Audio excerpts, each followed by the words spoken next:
Season 1, Jeff, Barracuda, and the North American Sweethearts bring it home under the banner of Cognitive Pride. No one thought had a chance at the finals coming into this event. Coming as the number 2 seed. South, ripping through, Titan, down, falls 3, a double kill for South, it's a 5-8, they're gonna go for the win, the world champions, Cognitive Pride, GG! Season 2, we say hello to Europe as Adapting and Epsilon Esports slam it home. A huge play, Adapting's about to go up, he's gonna come crashing down, who's the target? It's gonna be all 3, and 2 will get stunned out. Oh no. He's taking tons of damage. Oh no. Chaos forced to move forward. They don't have enough time for this. They don't have enough time for this. No, it's a deicide. Ladies and gentlemen, Epsilon Esports. Season 3. New name, same roster. 2-time world champions, Rapper and NRG. Well, there's 4 members left, and into the sky goes Adapting. The ultimate's way down. The Titan is under siege. Energy are looking to be world champions again. Long live the King. And once again, the King is Europe. Season 4. Polar Bear Mike brings it back for America. E-United slams the hammer. Kraken and knocked back. There's Death Walker controlling things. Panda Cat takes that Wolfie. Where's the remainder of the team fight? That's one. But Adu and E-United keeps on going because Panda Cat. That's 2. Still pushing forward. They're at the Titan. Only 2 members to play defense. They can't do it. And that's the game. That's the series. That is your Smite World Championship. Say hello to your North American victors, Polar Bear Mike and E-United.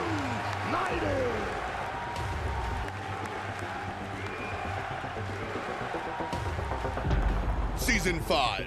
New map, new players, new teams, same destination. Who raises Thor's hammer? The Smite Pro League.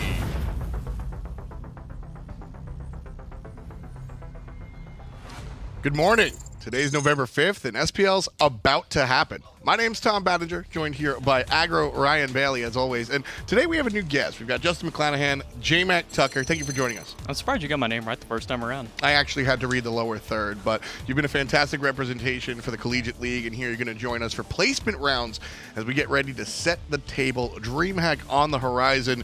Ryan, we've had the pleasure of casting these teams all throughout the regular season. What can you expect here in placements? Some close games, some games that won't go the way we expect them to. Some games will probably be blowouts. I think that these SPL teams will still take care of business up against the international competition, but the minor league teams might throw a wrench in our plans. Who knows? Let's take a look at the bracket and see all of the competition that's going on this week. Monday, throughout the rest of the week, we're going to keep on going. Today, we're going to start at the top. You can see round number 1, LG takes on Nocturnes representing Latin America. Trifecta will take on the European minor league squad. And then Get On My Level will represent Southeast Asia against Mouse Sports. No Ping is the team out of Brazil. out of Brazil, and then Armada is going to represent the minor league as well. Everybody else generally from the pro league, with the exception of Atletico, who comes from the LeaaN down under.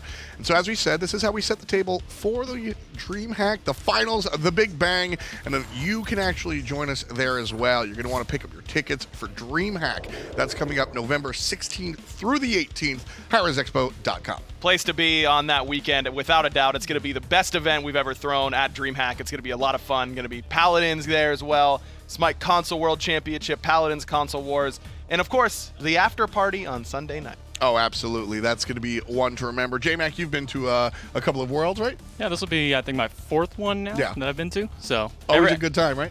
Always a good time. I've never had a bad time at a World Championship. And this time, as we said, we're at DreamHack, not just Smite and Paladins, but some of the other esports around the world. So it's going to be a lot of fun to kind of mix and match communities and see how everything winds up. But that's later on. That's November 16th through the 18th. What about November 5th? We've got 4 matches for you today. We're going to start off with Weekend in the Boys. Megamind is going to take on Nocturnes. After that, we're going to see Trifecta take on Insignum, the minor league team Mouse, and their new, I don't know if you want to call it a new roster, just kind of a shakeup. They're going up against Get On My Level, and then SK will take on the Brazilians No Ping.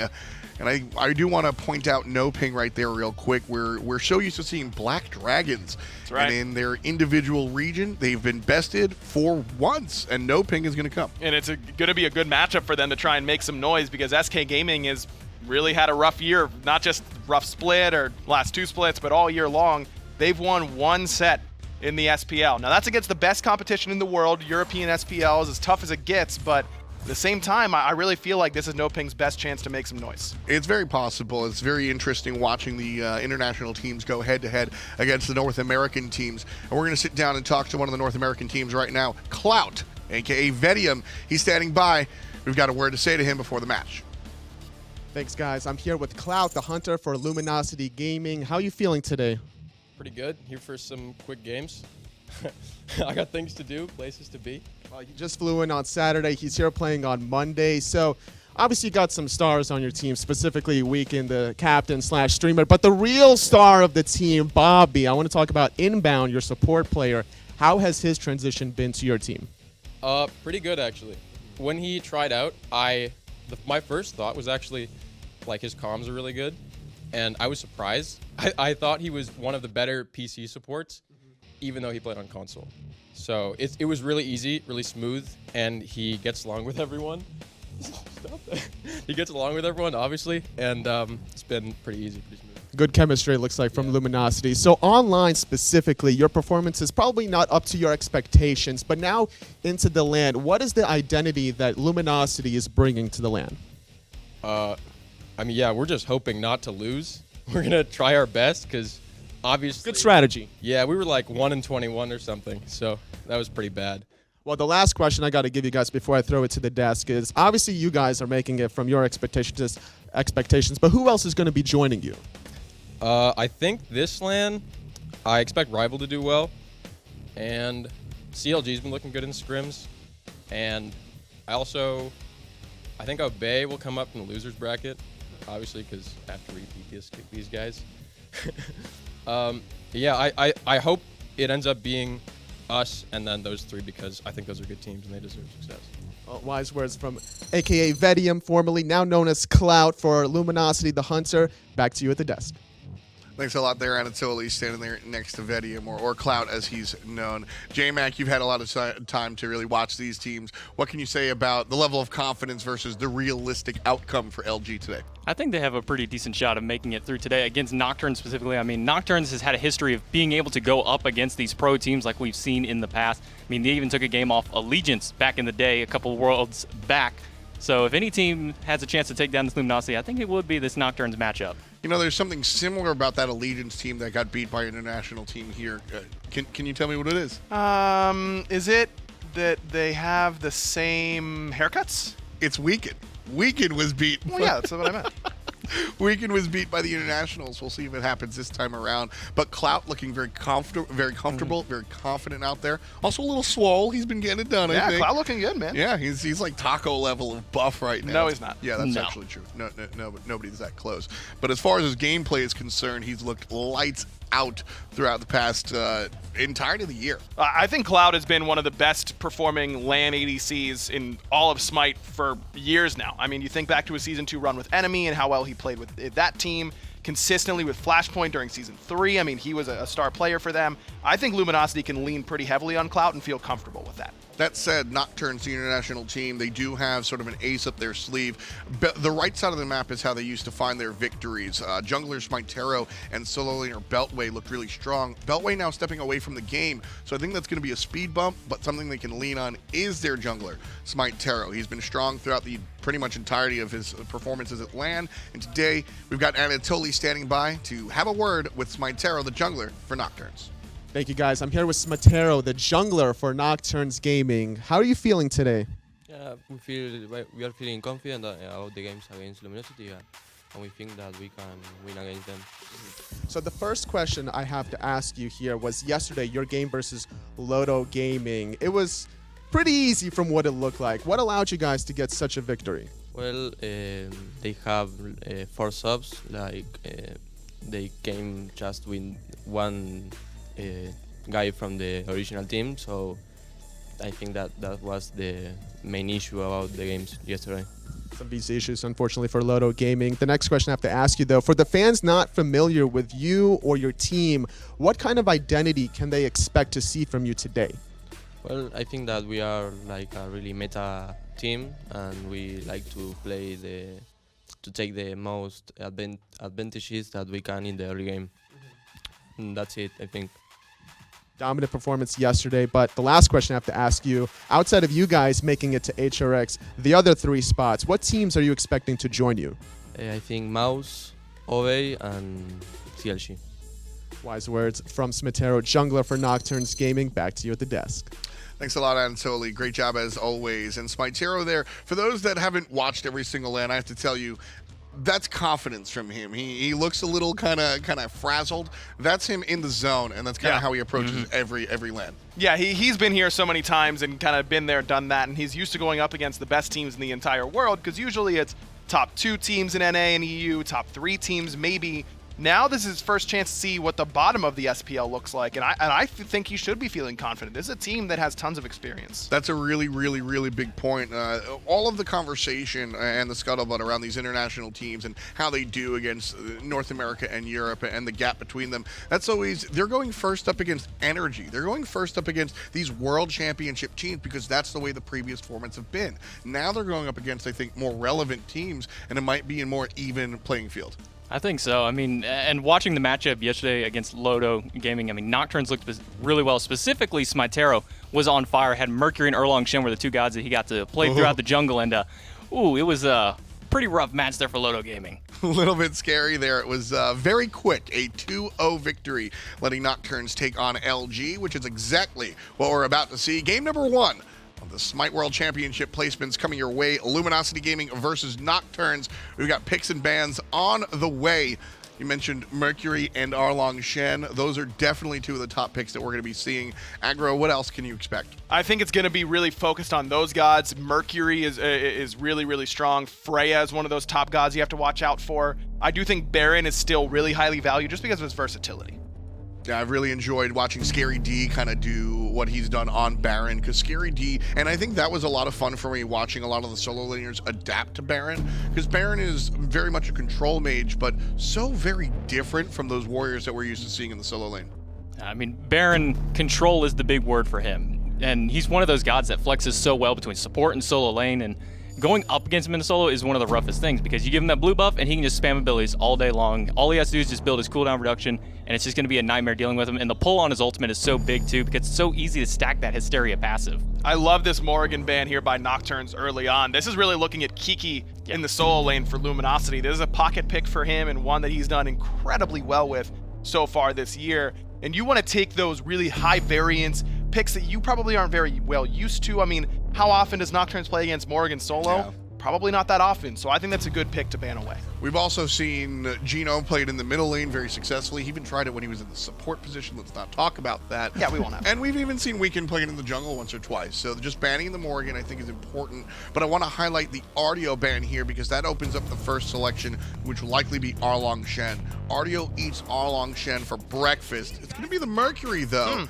I really thought because of the cripple field, but Mercury also gets shut down by cripple. Yeah, it's really rough for Mercury when he doesn't have that ability to dash away when he's in danger. That's kind of his big either go in or get out moves right after that sonic boom and banning that out. And I really love this Terra pickup here. Whether that goes support or solo doesn't matter, because Daelon had a very exceptional performance on this god yesterday. And the Odin right after that, kind of the natural counter to Terra. Nocturnes take it off the board and get it for themselves right away. And Odin's a pick that Kiki has played extensively during his solo career and been one of the best Odins in the league.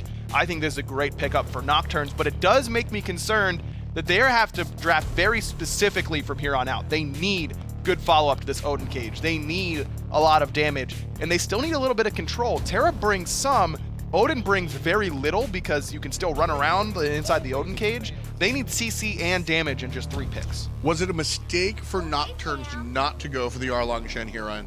I don't think so, because Nocturne's thought process is probably, well, they already have their jungler, and Erlang solo isn't as scary as Erlang jungle.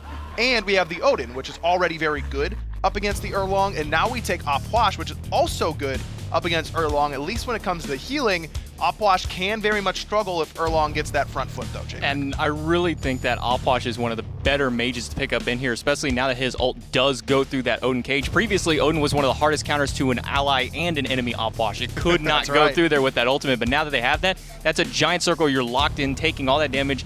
I mean, extra stacking anti-heal that's already unnecessary because of the Odin cage, and just a big burst and control mage in that mid lane. So they already got the damage. Opwash kind of takes care of that category by himself. Yes. Almost. And I love this Yi ban from Luminosity. It's one that would have been great follow-up to that Odin. Combos really, really well with Terra. Luminosity is definitely paying attention right now in these picks and bans, but Nocturnes, in my mind, still need a little bit more CC and peel for this Opwash. I completely agree. Second round of bans coming out though, and I like where Nocturnes' head is at. They're going to take care of Zeus. Usually if you're playing an immobile mage, the opponent has an easier time doing the same thing. Zeus is a powerful pick, take it away. And the Kuzenbo, Ryan, the floor is yours. Kuzenbo is going to be played a lot, I think, this week, and I think he's going to see a lot of success. This god is nuts, and I know it's kind of the meme, you know, he throws the kappa, haha, but Kuzenbo is really, really good right now, and I think that's a good ban by Nocturnes. Interesting seeing Pele all way down here. Not only the last ban, but the last ban of the last phase, and that leaves SmiteTerra to select the Serqet, which, you know, the Pele on SmiteTerra might be a question mark, but we've seen his Serqet, and it's great. Frankly, and especially for those doubters out there, I think SmiteTerra's Serqet is on SPL level. I agree with you. I think that Nocturnes kind of put Luminosity in a difficult position during these picks and bans. They banned the Yi, which I really did like, but now it opens up. You either give him Serqet or Pele, and I'm sure that SmiteTerra was fine with either option. I really like the Vulcan pickup here because, as we mentioned, Odin is a god that locks everybody into that cage with him. Well, one god that's good at dealing with being locked down is the Vulcan. Can drop that ultimate right on top of him, can also drop down that turret, so anybody standing in the cone of it is just going to be taking a hailfire of damage, especially with that 25% penetration on the turret now. And for the Ganesha as well, for Inbound, I was thinking Xingqian or Cerberus, gods that can get out of that Odin cage. Well, Ganesh can as well. He doesn't have the leap that you usually think about, but remove obstacles, removes the obstacle, and it'll let him get through that Odin cage as long as he has that dash up. I think that's one of the things that players forget about Ganesh, one of those sort of fine print things. He can just get through player obstacles, and I also love Ganesh against characters specifically like Serqet. She's got a lot of buttons to press. She's got channeled abilities, and she's gonna look to combo stuff. He just sits down, hits the ohm, and all of a sudden she's going, oh no. It's a great point. Chernobog, last selection. Wow. Yeah, that's pretty good. A top tier pick. I mean, Clout's having some fun, but I don't think it'll be so fun playing against Chernobog, Serqet, Opwash, Odin, Terra. Nocturnes themselves have a really good draft. Chernobog last pick. I mean, how many times have we been able to say that all split long? That Chernobog is the last god picked in the drafting phase, and I really do like this Ganesh pick going over here for Luminosity. Like you said, it's really good at shutting down Serqet. It's really good at shutting down any god who has channeled abilities, any god who really relies on spamming very quickly. Opwash is going to have a very difficult time. Ganesh goes right down on top of him, and he kind of has to sit there and wait for Ganesh's own to be done, the knock up afterward, and then you're locked inside the cage. I mean, Opwash likes being inside of a cage, but it's going to be tough. Ganesh great against Terra as well. I do think Nocturne's draft is great. They clearly came in with a plan, and I'm excited to see how they execute it. Well, we'll see how it winds up on the battlefield. We'll get right to it. Taco and Finch are on the horn. Game 1, Luminosity Gaming, Nocturnes. Good job there on the desk. Big set here, LG going up against Nocturnes. The first one here at the placement stages. A huge match, Taco. I know you got to be excited for this one. I like the draft, though, that we saw from Nocturnes. They look like they're in a pretty good spot. I actually think the drafts are scary for both sides. Sure. Nocturnes, because I think if their execution is completely on point, then this composition could very well be the counter effect that Luminosity were not going to be expecting. But when you look at Luminosity's rundown, it's just so much pressure all across the board that you have to be concerned for Nocturnes on this early game. Yeah, this could potentially be scary, right? It's the Erlang in support paired up with the Jing Wei. And we already talked about how Erlang get a lot of pressure in the jungle. He can do a very similar thing from the support role as well, with Inbound piloting that one. And they put the Odin over there in the support role too. That matchup between Noitu and Inbound, that's huge in this early game. Can we just take a second to appreciate Kiki living up to his name, by the way, with this cheeky Ganesh solo pick? Yeah. I mean, at a certain point, you got to be wondering why, right? Well, they're all here on the left-hand side. They're up to something, certainly. I don't know if anyone recognized it either. Zaionsix and Noitulover showing themselves a bit in lane. LG trying to see if maybe they can catch them out in the jungle, but no one here. Instead, they'll wrap around and just settle for proxying this wave, it looks like. Kiki sticking around, I think, for just in case he's needed. Clout and Inbound already working through for clearing this wave, and Zaionsix, Noitulover finally going to realize they're behind him, pops the horrific emblem, but Inbound, he's falling so incredibly low so early on. Kiki was critical to try and help him out, but not gonna be enough. That's your respawn. First blood coming out from Noitulover, taken down Inbound. I like the idea going for the proxy, but they just can't stick around once they show up, especially with the horrific emblem. I don't understand why you go for the proxy, though, when you have Erlang with a Jing Wei. Jing Wei just doesn't have that sort of pressure early on, and now it's going to end up costing Luminosity the start of this duel lane. Yeah, that's a bad sign already. I mean, they're both supports you don't want to give an early advantage to, right? The Erlang and the Odin.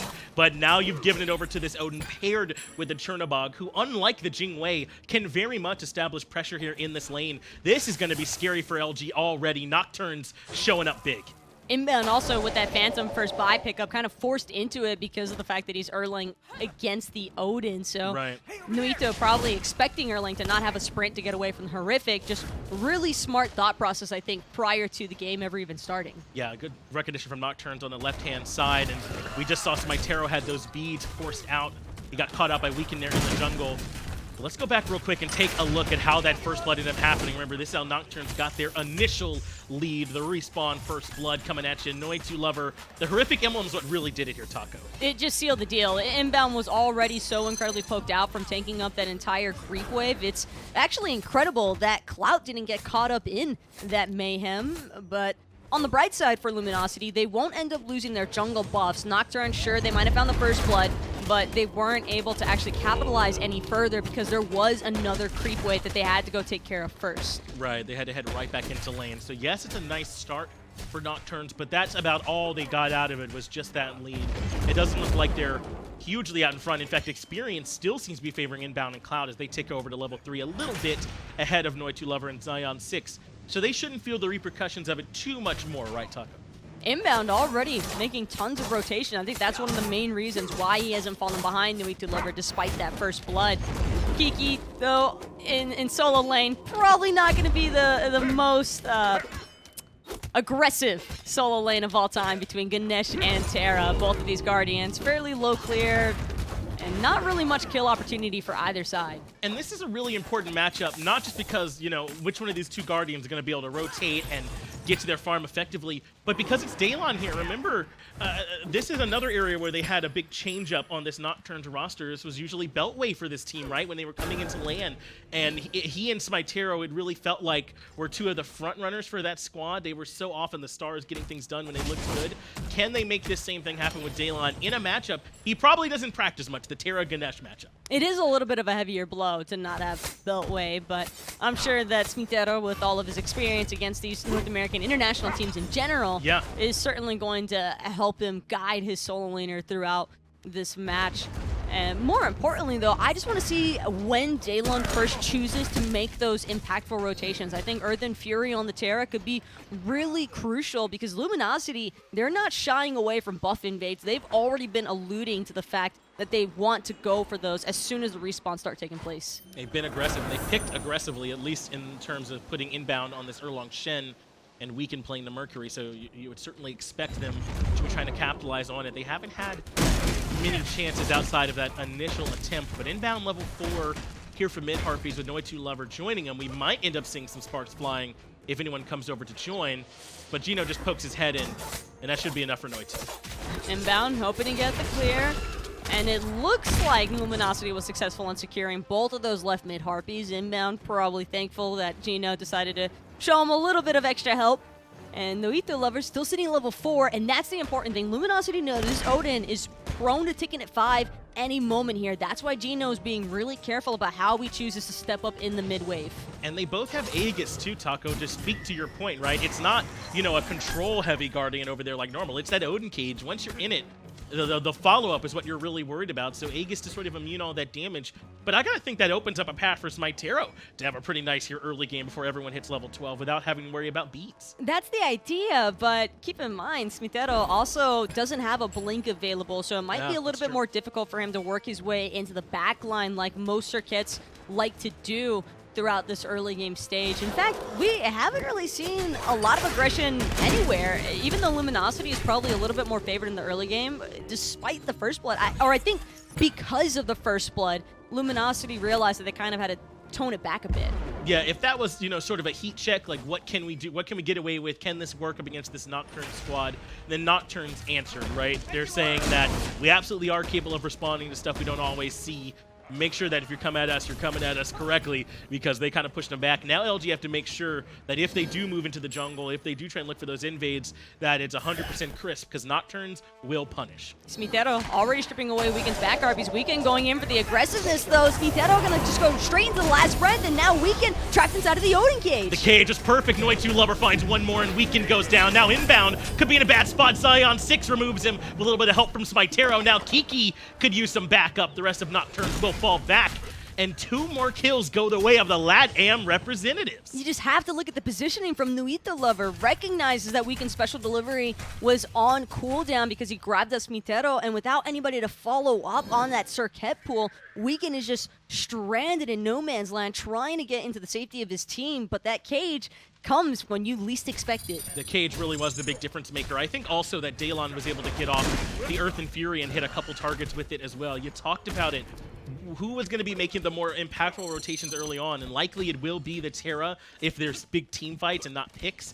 And just now I think we saw that case. A huge fight for Nocturnes. And Taco, I'm not too surprised by this. Of the international matchups, this was probably the closest one, I thought. And Nocturnes also, I think, early game tends to be a little bit more their specialty, because early game is probably where they look best against a lot of these international teams from former matches. I just really appreciate Nocturnes pretty much saying to Luminosity, you're not just going to be able to do whatever the hell you want here. Yeah. I don't think that Weekend would normally play that aggressively against SmiteVOD, knowing that there's an Odin on the map. Especially knowing that he's gone this Aegis as well, right? With that dash down, he really has no options without the beads, right, for repositioning. So you have to make sure that if you're using special delivery aggressively, that you're 100% getting the kill. And I want to clarify, I'm saying that I don't think that he does it against another SPL team. I think that because it's an international setting, we might feel a little bit more confident. The entire team might have been feeling a little bit more confident, but second guesses are prone to start happening right around now. This could potentially be a nice ultimate here as Weekend has it charged. Noitu, LeaaN are both right there, but they'll fall back instead. Just a bit of posturing around those mid-harpies, so in the end, those won't go down. But remember, Nocturnes are coming in with a bit of momentum, Taco. They had a play-in game up against Lodo as well, and that game, or that set, was pretty one-sided for Nocturnes. I think it was less than 40 minutes of total game time. They're warmed up. They looked strong, and they're showing it here, at least in the beginning of game 1. It's just so hard for Weekend to want to commit anywhere, though, because not only did he just get smacked from the Odin cage, but you also have to keep in mind Noitulover could possibly drop that cage in case he sees Weekend look for that sonic boom. It'll still cut off the sonic boom and prevent anybody else from Nocturnes from getting hit.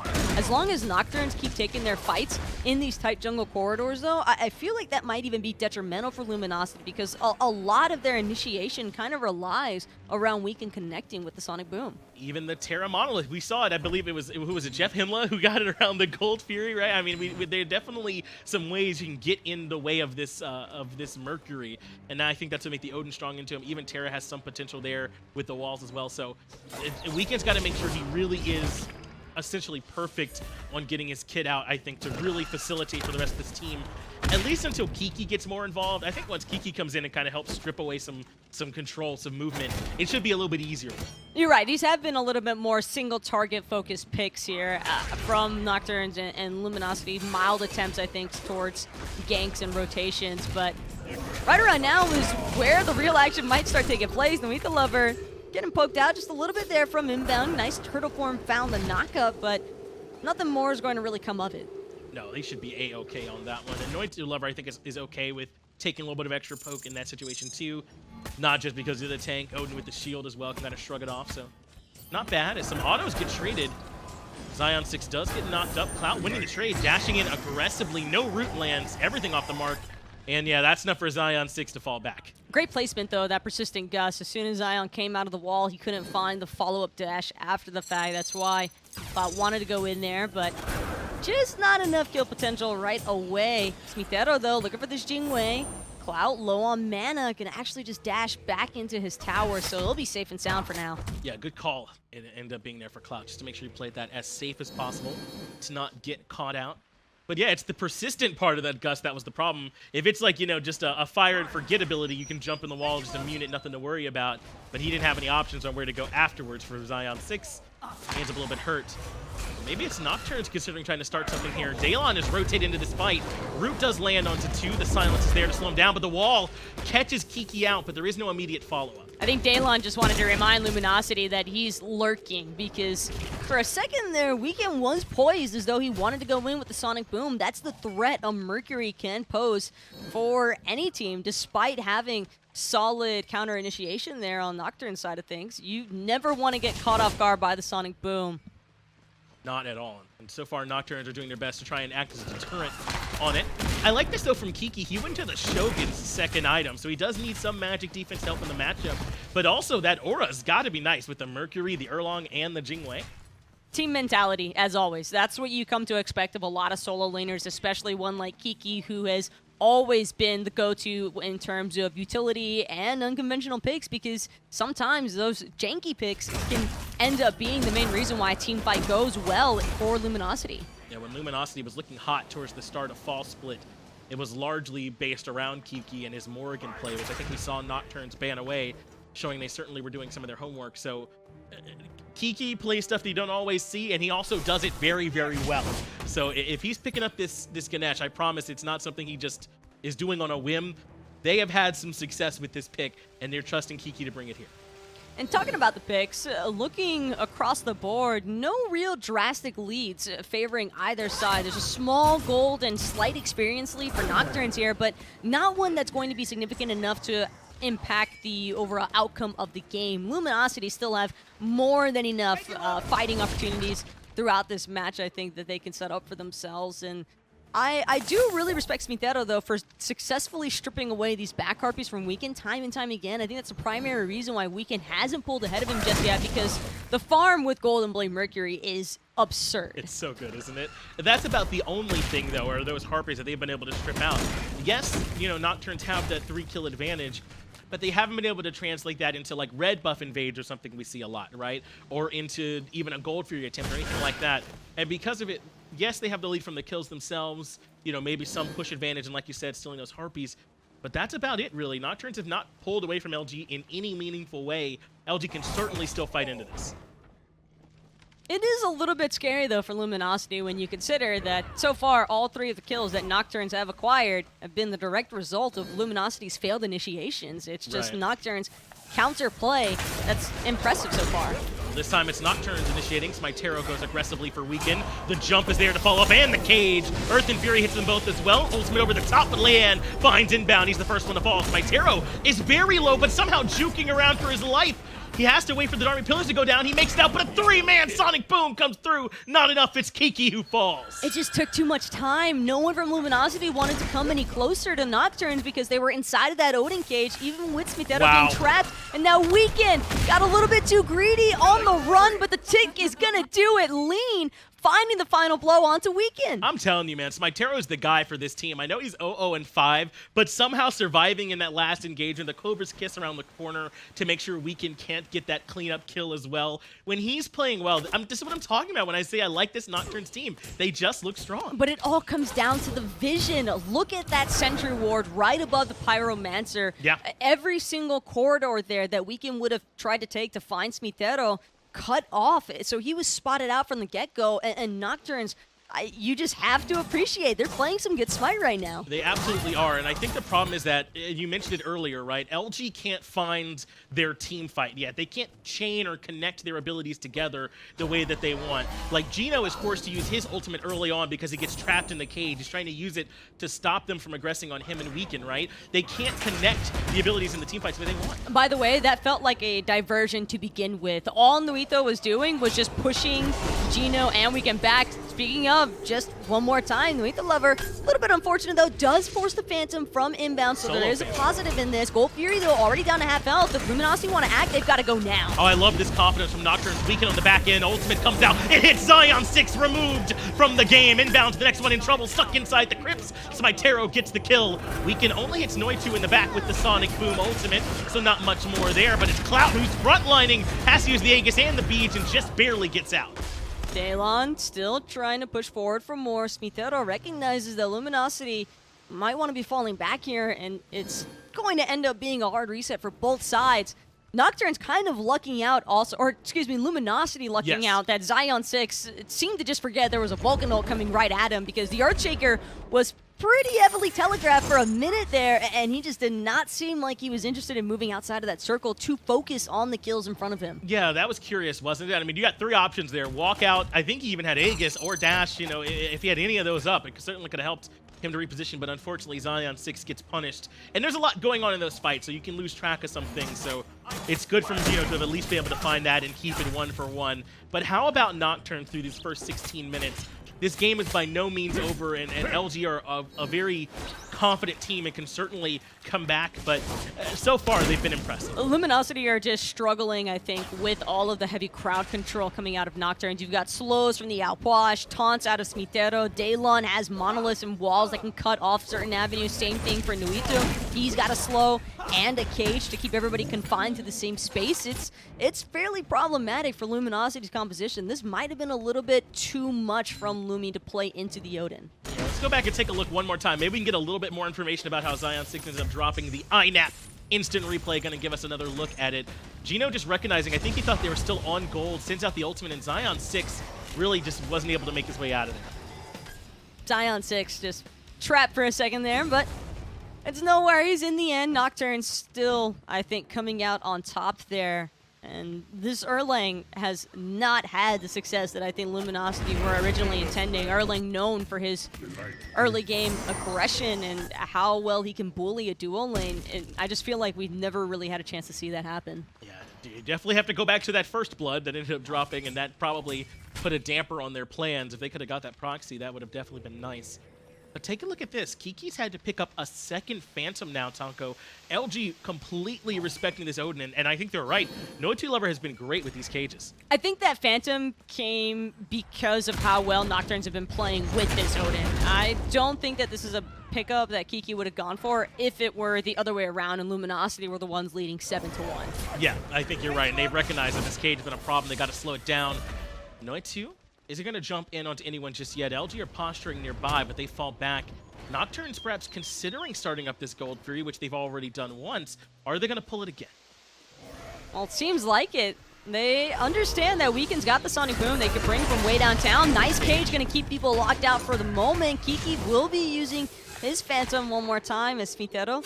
Cobra's Kisses inbound out of that turtle form, but it will cost SmiteVOD his mag eyes in the end. Great pin there from Bobby.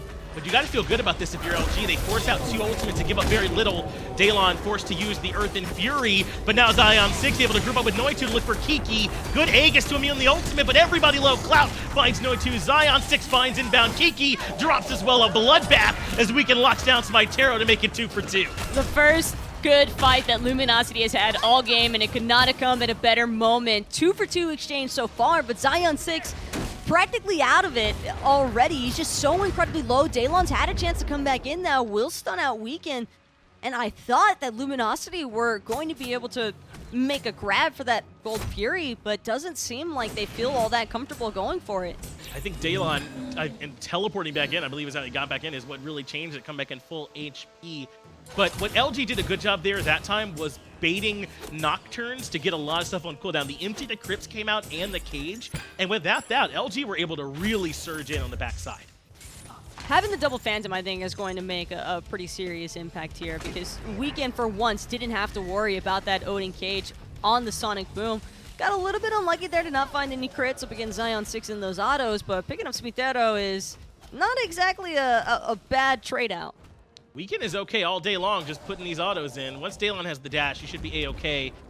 Kiki making his way in, though. That could put a damper in it, but Daelon just barely able to make it out, so the Terra will indeed be okay. But Weekend just kind of showing if he's free to get some autos in, it's tough to try and to deal with this Mercury. Doesn't even have the haste and katana, by the way. Well, it's just utilizing the Mercury movement on that speed buff to keep up with the Terra the whole way through. And Daelon probably a little bit concerned now because if this Mercury does decide to go for the hasten, I think that Weekend could possibly end up sticking to, but there's just so much interrupt from Nocturnes. I think that's the main reason why he's still leaning in for more crit. What'll likely be a Deathbringer.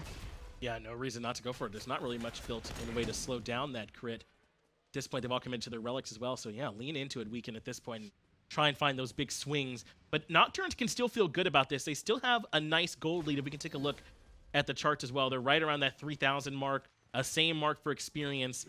It's definitely not huge. It doesn't mean that LG can't fight into it, but Nocturnes can still feel like the ones that they can be the ones to try and pull these objectives and force LG into another fight and just be a little bit more patient with their ultimates. Interesting, though, to see Weekend with a War Chalice this early on into a match. Noitulover hoping to get another kill here onto Inbound. Inbound just absolutely getting destroyed here. You kind of forget that he was even on the screen for a second. Noitulover going to be able to dash away for now, but SmiteVOD, he still wants blood. Clout is able to find SmiteVOD, though, and punish him from over-aggressing. It's Kiki who's low, but can't find the autos as Zaionsix.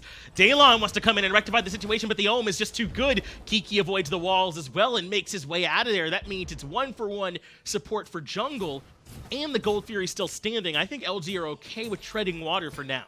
I think that was just a straight-up crit. I can't tell if it came from... It had to have been Weekend. Weekend just punches SmiteVOD the second that he tries to ambush in, and SmiteVOD just explodes. Gets absolutely removed from the fight, and Weekend had a good ultimate on that time. He was trying to hit Noitulover and Zaionsix at the back of the fight. Zaionsix jumps into the wall, just barely is able to avoid it. He does get Noitulover and is able to find a nice damage on the SmiteVOD as well. We said it at the beginning, the impact that this Mercury has on the team fights, when he's able to get that kit off, then LG are going to be in a much better spot in those fights, which we just saw in these last two engagements. I also feel, though, that Nocturnes is getting a little bit too baited by their single target picks. I think that they need to reset a bit better after finding an initial kill, because that last play, for example, SmiteVOD, a little bit unnecessary to ambush in right away. Could have probably reset there, and then with the rest of his team behind him, you're on the 5v4 advantage as is. You don't really need to jump into 3 people by yourself. Yeah, that's a good point. They start the fight, you get the clean pick, you leave, and they kind of felt like, well, we're in the fight, so let's stay in it, when I don't think that was quite the case for them. So Nocturnes have a little bit to clean up in their next engagement. But look at this. SmiteVOD really has started to fall behind Weekend, hasn't he? About 2 levels behind, at least experience-wise. That could continue to be a problem if Weekend's able to keep finding these ultimates and these big crits. His last 2 deaths have come pretty back-to-back. Yeah. And all things considered, that Golden Blade effect still definitely taking place here. I do feel like the trade-outs are also the primary reason why we haven't seen any plays for the Gold Fury just yet. I think a Pyromancer or a Gold Fury would have certainly been taken by now. It's just neither side feels very comfortable going for it whenever it's just the 4v4 or the 3v3. Now, but this is the part of the game where we get to see Nocturnes' growth, right? Because you talked about it earlier. We know Nocturnes are the kind of team that can play that early laning phase, that mid-game very well. But once we start grouping up into 5 men, once we start, having these actual team fights, can Nocturnes communicate effectively? Can they target switch correctly or at a high enough level to beat a team as strong as LG? That's what we have a chance now to start seeing as we move past that 23-minute mark. Well, it's not going to be easy, and judging by how quickly those right mid harpies were cleared, Kiki does the 1 auto, that's all he really needs. Zion, though, could be in trouble here. Clout not going to want to dive that tower just yet, but these Chernobog Jing exchanges have not been going the way that most people would have probably expected. No, you'd think that Chernobog would have an advantage, especially with Clout electing not to go with the crit Wei build, which we often see from the Jing Ways. Has the Executioner right to the kin size to try and chew through, I imagine, some of these tankier targets. Smart play, though, by Clout. I don't think he could have really afforded to go for the crit build here, and this is massive. Luminosity just getting away with murder right now. No one from Nocturnes realizing that Clout just soloing the Gold Fury. He earned it. He bullies out Zaionsix over in dual lane, and then the main check on where the Hunter is missing, right? You're able to go over to the Gold Fury and just pull it up, especially if they control Oracle Vision over that. But that's where Nocturnes has to say, our Hunter got forced out of lane, let's check the Gold Fury. Somebody has to back up Nocturnes Hunter there. Zaionsix, if he gets forced out of the lane, you don't want to back and then immediately lose an objective for it. It's someone else on the team has to step it up there. No, you're right, and they've got to, maybe have some more vision on that side, or at least send someone over to take a peek, because Clout was essentially alone for that one. He did have some people nearby, but he just burned it down on his own with no one really coming to try and slow him down. And just like that, LG have evened this game up. That early lead, those first couple of picks, I think it was 3-0 at one point, those are all but washed away. Now Nocturnes has to beat LG straight up over around this Fire Giant on this right-hand side of the map. It's all eyes on the battle of the mid laners, I think, because Outwash has had a phenomenal game so far, 4-0-5. Participating in 9 out of 10 of the kills is impressive. I mean, 90% kill participation. That's insane for an Outwash of all mages, too, because normally you'd expect, how has Luminosity not just been killing this Outwash off cooldown? Well, the positioning. That's really what it all falls down to. Every single one of these small skirmishes that have taken place, LeaaN has been at the very far back end as far as possible and just unleashes the crypts. That's his duty. That Odin cage falls under, and then immediately after is the Outwash ultimate, and that alone is enough of a deterrence to keep Luminosity at bay. And that was what was working for them so well earlier on, but you saw in some of the fights they were losing, those are the fights where LeaaN, I think, felt he had to use his ultimate too early and couldn't quite clean them up. As Pyromancer being looked at now by LG, they've got vision, they've got the turret, and they're ready to start it up. Noitulover does get locked down, takes the crit from Weaken, but he shrugs it off. LG can't continue on the objective any longer. In fact, Kiki, even losing the Magai's cloak, and sent on his way. Again, though, it's just Luminosity trying to see what they can and can't get away with. Good response from Nocturnes is going to make sure that Luminosity won't be able to siege the Pyromancer right away, but now Luminosity have to be careful because this Pyromancer, it's already fallen. It's Nocturnes. Nice job burning it down quickly from Nocturnes on the back end to grab an objective for themselves here in this game. They really hadn't found any up until now. The sole Gold Fury in the game going to LG just a little while ago. So Nocturnes finally find something to get them back out in front. But if you're just tuning in, don't let this 10-4, kind of confuse you. At this point, LG are virtually tied with Nocturnes. Nocturnes had a very good early game, but that feels like a distant memory. LG now are the ones kind of calling the shots, starting the fights, and trying to pull objectives, and Nocturnes have to respond. Also, that last moment was respect from Luminosity, but SmiteVOD, he's done waiting around. He's trying to go in right now and inbounds his target. Last breath going to take him down to about half health, but with no one else nearby, not a chance that this Erlang's going to fall anytime soon. And Clout's going to take this opportunity to grab the tier 1 in left. If no one's going to be here to slow him down, I might as well just keep on pushing. He can always back and rapid reincarnate back to the fray if they need him anyway, and he'll pull SmiteVOD on the left-hand side. But everyone else is grouped up here in the middle. Inbound has died quite a few times with his Erlang, but has not put him behind. Let's see if they make him the target one more time. Cage comes through, but the ultimate over the top from Geno does bring quite a few low. Inbound falls first. Weaken dashes out. He is able to reposition, but they're going to keep on going thanks to Daelon. But it's the crypts. These crypts are destroying. Geno going to be forced out of his Aegis.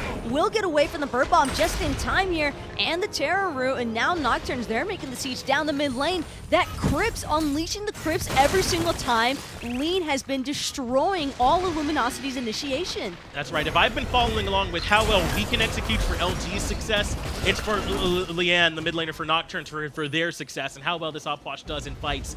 As they turn their attention towards the Fire Giant, Clout is nearby, has the airstrike available to try and contest. Nocturnes are holding on to the objective for now. They force Weaken away to the right side, and Nocturnes confirm the first Fire Giant in the game, and they want the fight as well. Weaken finds Daelon. Now it's Kiki in trouble. LeaaN finds that kill, and Nocturnes make it out 1-for-1.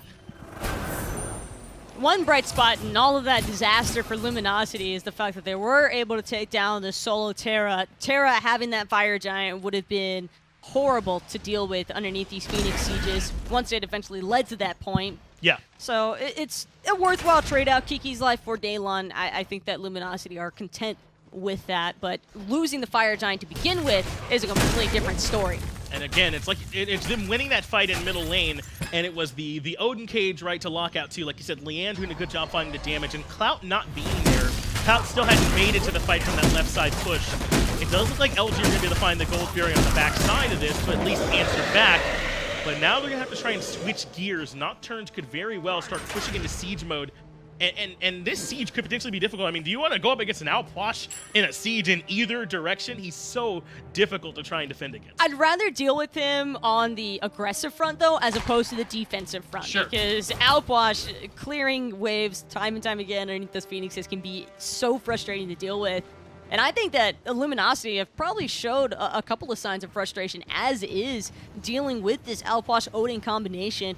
One thing's for sure, I don't see Luminosity, if they do wind up dropping this game, even if they don't, even if they do somehow manage to come back and win this match overall, I still don't expect them to try and pick into the Odin yet again.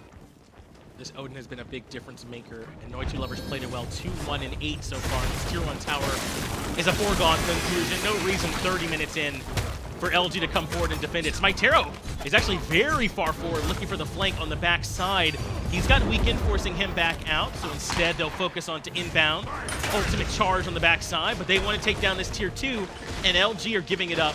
At this point, there's no real reason to take a bad fight, and Nocturnes grab 2 towers. And it's only getting worse. That golden experience that was so close to begin with is about to be ripped wide open here if Nocturnes continue sieging these, but it looks like Luminosity is ready to make a stand underneath this T2 tower. They've got to decide if they want to go or if they need to get out. Kiki gonna get collapsed on immediately though. Last breath just decimating him. Yeah, and Daelon finds a great Earth and Fury, but NotGeno not gonna let him get away with it for free. It's 1-for-1, support for support yet again, but the Tier 2 tower in mid falls as well, and Nocturnes, as clean as you like, are moving right over to the right lane as well. They don't have a minion wave here, but they still should be able to burn this down. Zaionsix is shredding these objectives, but LG are going to show some defense. Geno and Clout both here, and that's enough to push Nocturnes away for now. They only have another minute on the Fire Giant buff. It's just starting to feel like everything that could possibly go wrong is for Luminosity right now. They had good intentions, I think, standing underneath that T2 tower initially, but Kiki was not expecting that amount of control underneath his own tower. And it's really starting to seem like what LG really need in these fights is for Nocturnes to all-in commit. They don't have enough easily applied crowd control to sort of safely fight at that range that Nocturnes are happy fighting at with the Upwash. And because of that, they need Nocturnes to dive all in, and then they're much better in those fights. And that's exactly the next point that I wanted to bring up. If you compare the hard crowd control for both sides, Luminosity's requires their members to get up close and personal, and that's exactly where an Outwash, Odin, and Serqet would want you to be. They want you in that melee range. They want to try and spam you as much as possible and keep you trapped in one space. So it's just so complicated for Luminosity to try and recover some of these team fights because they're just being interrupted too many times. But to their credit, they should look much better on the Phoenix defenses for that exact purpose, because then Nocturnes are kind of forced to funnel a little bit more into one point. We'll see how Nocturnes want to go about their siege if it gets to that, if they want to spread out, split up, and try and spread Luminosity out. But if they kind of group around the Phoenixes, LG should look a little bit more like some of those fights you saw around Gold. It's impossible to count out a Vulcan on tower defense. Oh, yeah. Weekend also doing a great job here, recognizing that that T2 tower is dead by rights. It's already Nocturnes' tower. He may as well still push what he can and get as much gold as possible for his team. Looks like LG want to try and take this fight. They've got LeaaN very low, and Inbound's able to complete the kill. Looks like the pin was enough to bring him down.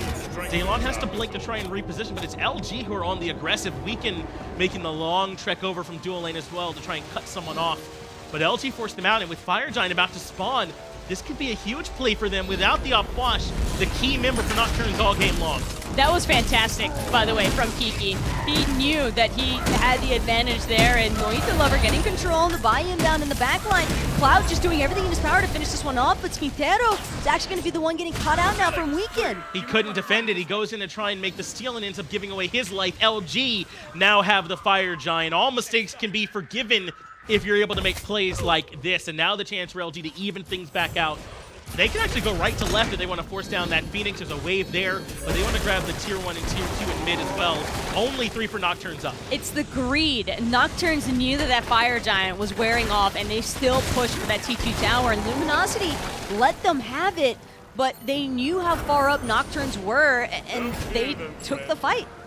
They were able to win it to the jungle. As you said, Kiki done a great job identifying where LeaaN was and being able to bring him very low to get him the threshold for inbound to finish off the kill. Now the tier 2 tower in mid has been removed. The tier 2 tower in right as well.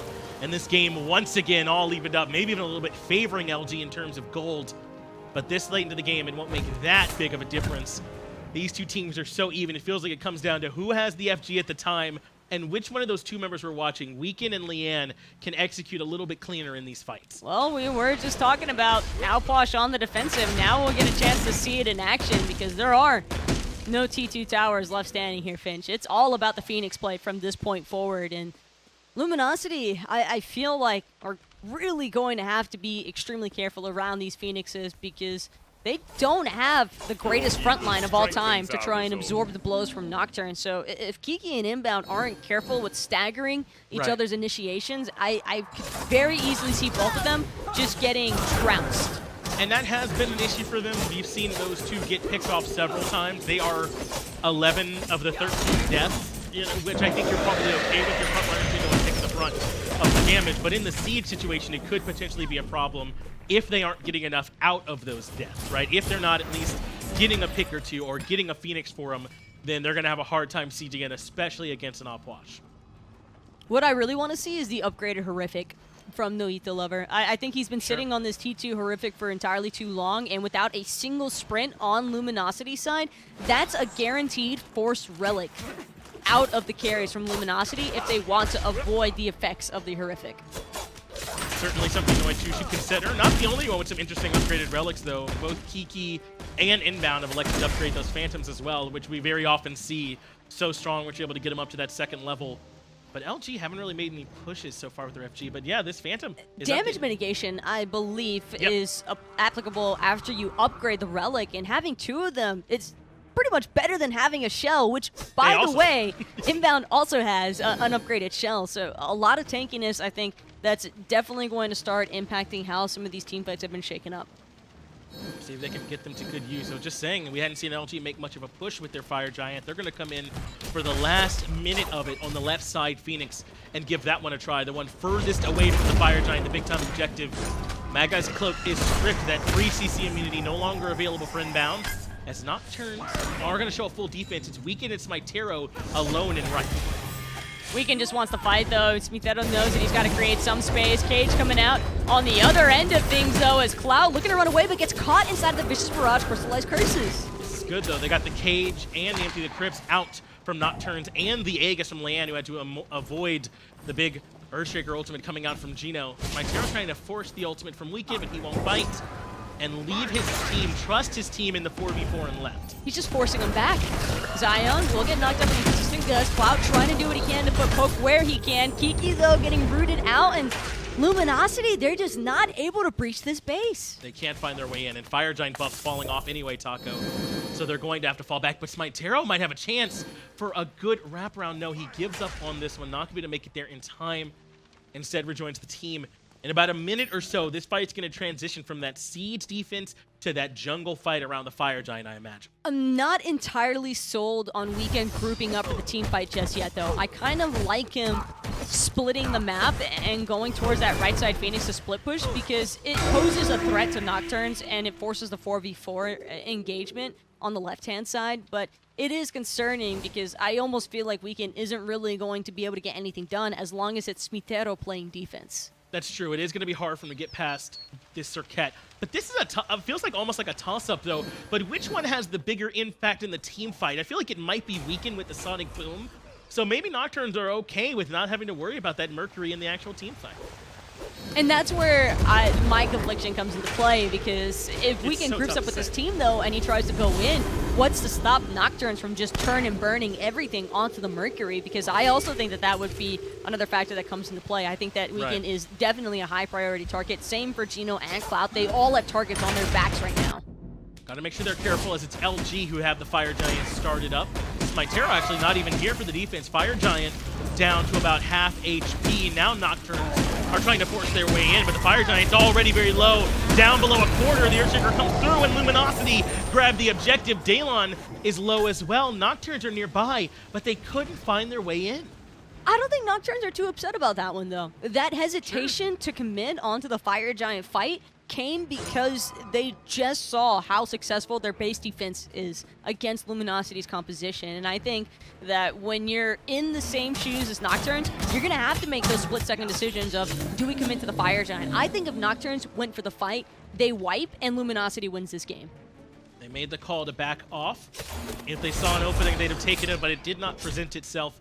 So instead, they'll fall back and trust this en planche for the defense. But 40 minutes in, Taco. What a way to start off these placement stages, right? With one of our international teams, the one that's looked so strong all year, up against one of our strong NA teams that's gone through some changes here in fall as well.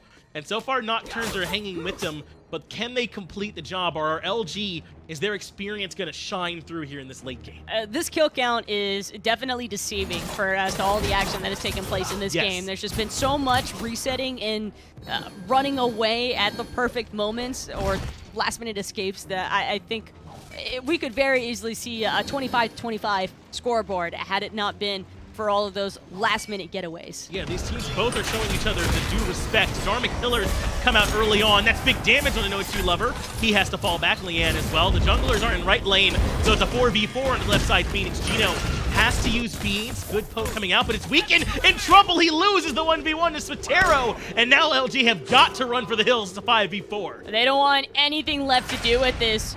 Beautiful from SmiteVOD, by the way. Actually incredible that he doesn't end up losing that trade out. Weekend for all that crit. Unable to breach, and I think part of it's due to the Wingblade and Magai's additional help. Oh, but Daelon went a little bit too far forward. He's gifted his life away. LG hiding around the corner. They find the pick onto the Terra, and they might even be able to quickly surge this down because Nocturnes are not in position for the defense. They do have the cage, though, from Noitu, but Dharmic Pillars zones them away. He drops the cage down, but first Phoenix coming down for LG on the left-hand side. That's the lack of experience of LeaaN from Daelon.